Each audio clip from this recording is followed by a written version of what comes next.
Hello, Ray Phoenix here. Welcome to Let's Play Jumping Flash Part 6. So now we're going back to Chinatown in New York City again, where New York City is going to be even more larger this time, and even more stuff to see. Look at that, we're already greeted by a bunch of these evil jackhammering hard hat workers that still take just as many hits to kill this time around as they did the first time.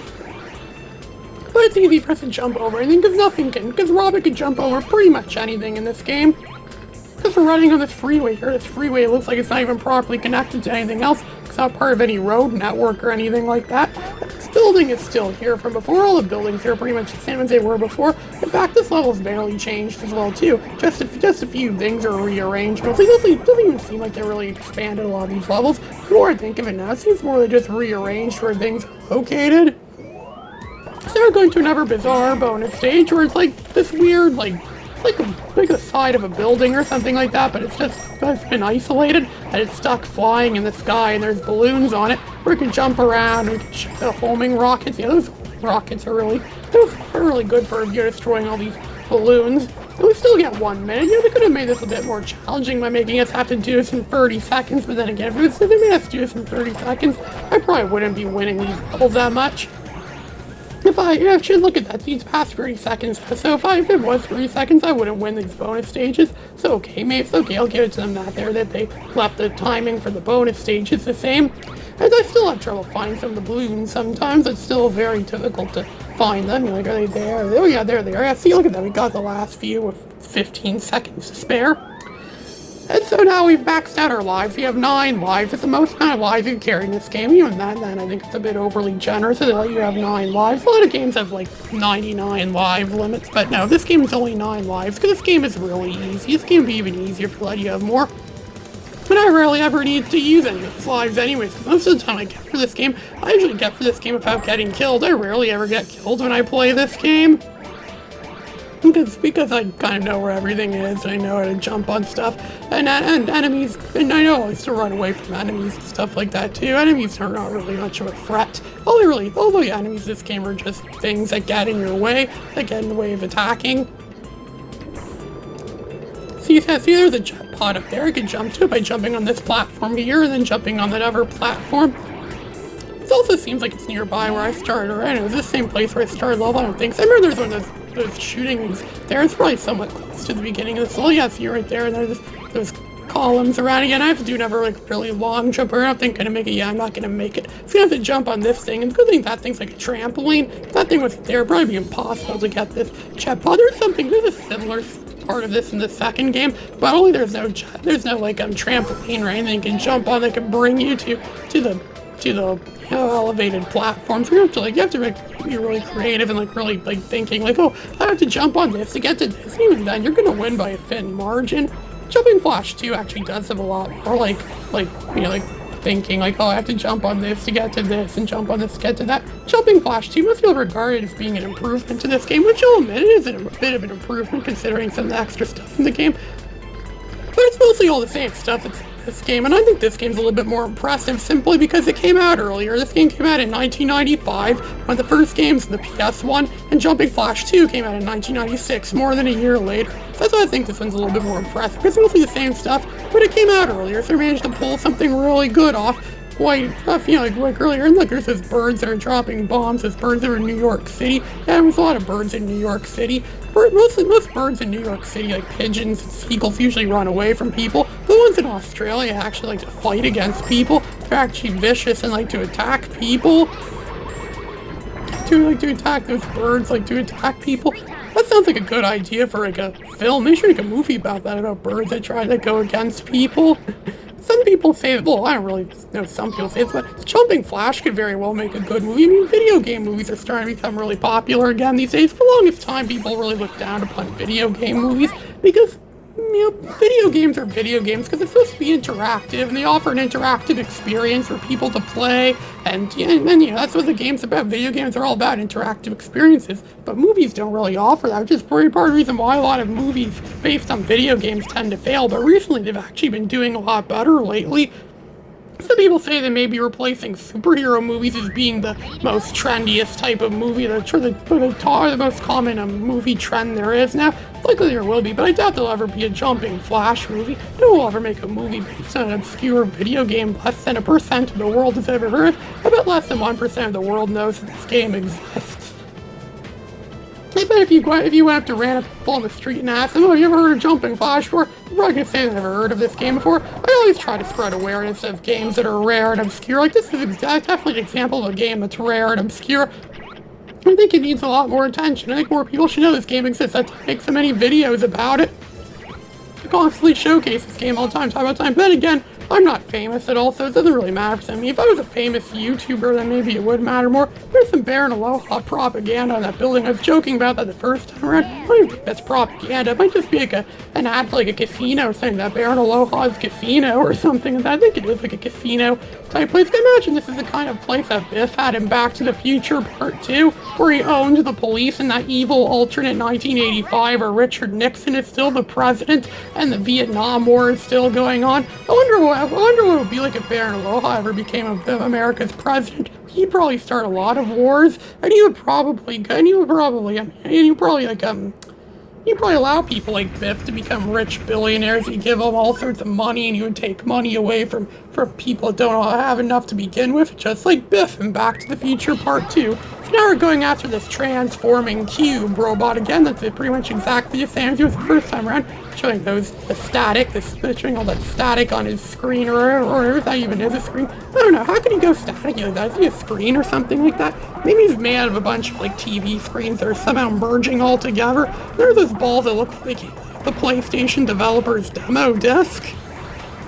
I remember about a year ago when I made a video showcasing the PlayStation developer's demo disc. I still consider it to be one of my better or more unique videos, simply because one of the few videos I have ever made on YouTube where I'm doing something that's not playing a game, because the PlayStation developer's demo disc is technically not a game, it's a tech demo for the PlayStation demonstrating what the original PlayStation is capable of.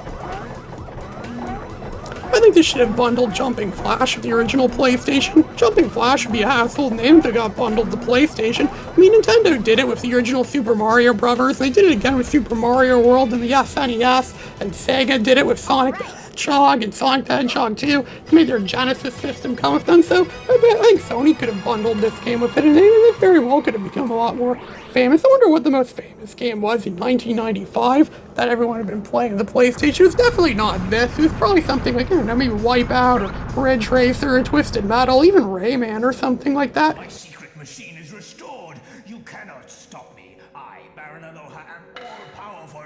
Science will prevail. There's probably a handful of more games that existed in 1995 that I don't even know about.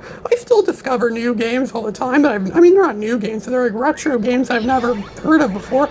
I come across games all the time. Like, there's all sorts of videos on hidden gems, and I discover games that, I didn't know that existed. And sometimes I get like I go to ROM websites sometimes, and I find stuff that I didn't know existed. Like, I remember years ago, my father gave me an Android gaming tablet. I did one of the games with Star Soldier, Vanishing Earth for the N64. I didn't even know that game existed. I didn't know there were vertical shooter games on the N64, but yet, there is one, and I found out about it simply because it was on an emulator system that my father gave me a long time ago. Sometimes I watch videos too of all. I remember YouTube at one point was my main, and still technically is today, like the biggest source of how I find out about video games through watching videos on YouTube. And then within a matter of seconds, you can find me on ROM websites downloading the ROMs for the games.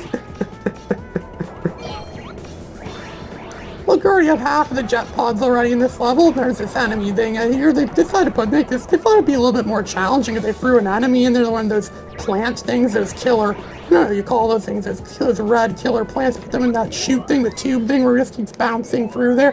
We could just easily phase through them eventually. PS1 graphics are known to phase through things, or things are known to be warp and wobbly, which this game actually doesn't have much of that.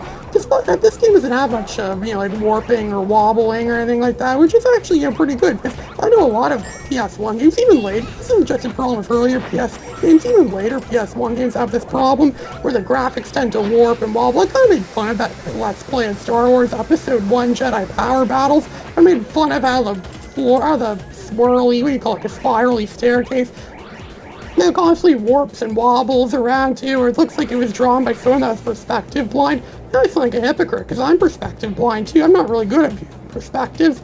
And I also started to think I might be, going blind and we're having trouble locating stuff all the time. Like finding the balloon right now in this game. Where are you, damn balloon? Oh, there he is. Sometimes I wonder how I miss stuff so much. And if I keep missing so much stuff, I wonder what it is that I'm missing. I could be missing secrets that could save the world or something like that. If only I had a better attention span. If only I had better eyes or something like that and our world could be saved. He seems like to put these plant enemies around everywhere too. Looks like something out of that Doki Doki Panic game or something. And wasn't there a plant enemy in that game? Or was that the Mario game? I don't remember. I don't know. I haven't played those Mario or Doki Doki Panic or any of those other games. I haven't played those in years. I don't remember. I don't play Mario games as much anymore. It's funny because Mario recently had a movie. His popularity is at an all-time high, and yet my personal interest in Mario is actually at an all-time low, because I don't play Mario games as much anymore. The closest thing I've played to a Mario game recently was that Super Smash Bros. ROM hack that my friend Kumatoro's Cake showed me. It just came out not too long ago, and I managed to get it to work on one of the RetroArch emulators. It actually is pretty good. I mean, I wish they could keep making more like ROM hacks of Smash Bros. I'd like to see Jumping Flash characters eventually appear in Smash Bros. If they keep making more of them. I'm sure there'll be more ROM hacks. I don't even think it's the most recent one. It was the most recent one like a few months ago in February 2023. But now a lot of time has gone by since then. There might be more of them. They have those, like, what do you call those things? Those like, electric eels flying around. I remember there was an eel look just like that in the PlayStation developers demo disc. I wonder if they took a lot of assets from that thing and used them in this game, because a lot of games that are made by the same companies often use their own assets, like Single Track made Twisted Metals 1 and 2, and the original Jet Moto, and they reused some of the assets from those games. Like a lot of the music in Jet Moto was also in Twisted Metal 2, and Twisted Metal 2 reused the same engine from the first Twisted Metal, and they used a bunch, and they reused a few of the models. But then when Twisted Metal 3 came around, it's made by 989, so they had to start all the way from scratch. And then when they made Twisted Metal 4, they could use stuff from Twisted Metal 3, since it was also made by 989. Jumping Flash does that very same thing. Jumping Flash 2 almost is like it doesn't even seem like a sequel a lot of the time. A lot of the time it just seems like an expansion or a direct continuation of the first game. It reuses almost everything from the original Jumping Flash, the enemies, the models for the enemies, Robin himself, and a lot of everything still reused a lot of the time. Some people would say they weren't being very original, but considering how challenging it is to make a video game and how hectic it is, it actually makes perfect sense why they'd reuse so much stuff. It makes making games a lot easier. They could just reuse stuff from the predecessor, or reuse stuff from an earlier installment, which is exactly what they did for the sequel of this game, which I will be Let's Playing the main sequel game eventually, Jumping Flash 2. I'll even Let's Play Jumping Flash 3 eventually. Only I'm not looking forward to that one as much, because Jumping Flash 3 is mostly just doing chores, or Robert has to do chores for everyone around Hanamu or Hanama, wherever the place is called. So we're in this stadium right now. We're not really going for a perfect run this time. I don't think this might be a bit more challenging, actually. Maybe they made him, because he now he's looking up and he's shooting us. I don't think he did that the first time we fought him. So they did add some subroutines to this doppelganger of Rob. You can see the people sitting in the crowd are moo-moos. They're probably cheering on the Black Rabbit right now, the Black Rabbit or something like that. I think there's moo-moos in the crowd. I can't really tell. Well, now they just look like a bunch of blinking lights or stuff. I can't really tell because they use sprites, and it looks really bad if you look at it from an angle, especially if you're looking at it on a modern TV, like a modern flat screen TV, which pretty much every TV I have now is a modern flat screen TV. I don't have any CR TVs. Remember that old CR TV I used to make some of my old videos? So if I don't have that TV anymore, it's now a thing of the past. CR TVs in general now are things of the past. I don't even play games on actual systems anymore. I only play games on emulators now, where I use widescreen monitors. They often distort the images of the game, stuff like that too. Only someone would make new monitors intended for doing retro games, but that's like a minor, this is me being picky now. And so we're doing the exact same final boss again. This final boss is pretty much unchanged. I think it's actually a bit unnecessary they make us fight the same bosses over and over again. I think they should have been more original with the bosses and more original with levels and show. Instead of just reusing the levels for the extra worlds, they could have just made they should have made the whole game just have 12 worlds in total and have the other 6 be unique things. I think they could have done. I know it's a game from 1995 and that it's very primitive and stuff, but I think they still could have done something that at least included a few more worlds. But what do I know? A lot of PS1 games in 1995 are kind of primitive and kind of lacking. The original Twisted Metal only had 6 levels. The original Wipeout also had 6 levels and an unlockable bonus level, and the original Ridge Racer only had 3 main levels, and then it has bonus levels, so technically it's a 4th level, but it's like a one-on-one, and they do reuse the same levels a lot. I recently started playing Rage Racer, which came out in 1996 for the PS1. It's pretty much Ridge Racer 3, and I noticed that it just does the same stuff over and over again. Like, it makes you play the same levels over and over again so you can earn credits, so you can buy better cars, but it's really like tedious. It keeps making you play the exact same levels over and over again, and there aren't an awful lot of levels in the game, and most of them seem to be rehashes of each other. But this game, in this game, I guess you could say for this game, it's definitely a quality over quantity game. Like, they definitely did put a lot of quality into the levels that they made, which makes this game really memorable and really enjoyable. It definitely is one of the best games. I do have to consider this game to be my second favorite PS1 game ever, with Spyro 2 being my most favorite, because, you know, Spyro 2 is just so awesome a game that, you know, this has to be played all the time. But this game, I actually kind of played this game first. I feel like it's a game that's easier to play in a shorter amount of time. It's easier to control. The controls are very simple. It's easy to play on a keyboard.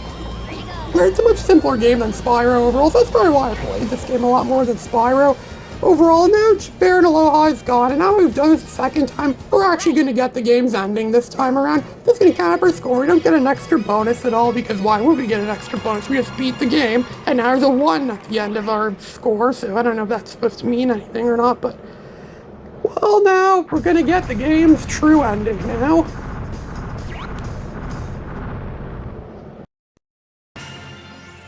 Curses, my base. I've lost another battle. You got away with it this time, but I won't give up. Remember, Robert, as long as science still exists in this world, I'll be back. Goodbye. Until we meet again!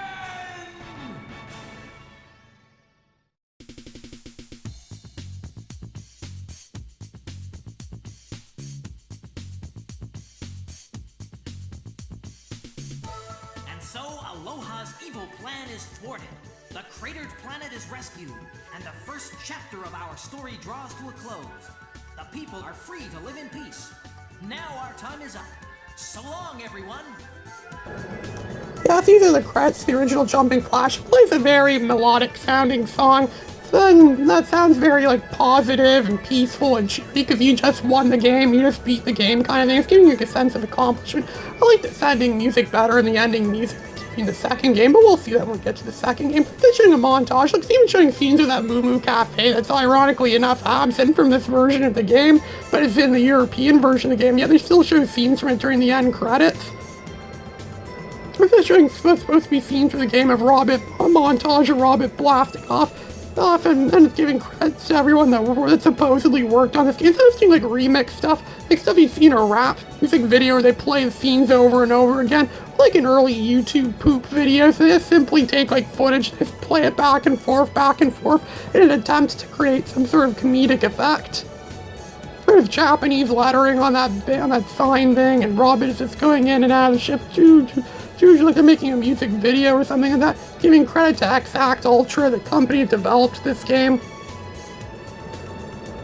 It's giving credit, special thanks to other people working. Now it's showing something a little more original. It's showing that Baron Aloha left his station, or he left his base, now he's flying off. Special thanks to Arts Pro, Yellow Shark, Sony Music Communications. People say, I wonder if Yellow Shark Inc. or Arts Pro, I tried looking those up. I don't think you can find anything on those two. Those companies still exist. Did they ever do anything in this game? Maybe they're just made up for the end credits of this game. Maybe they just made up a lot of these people in the credits just to make it look like a lot of people worked on this game, when really it was only made by a few people.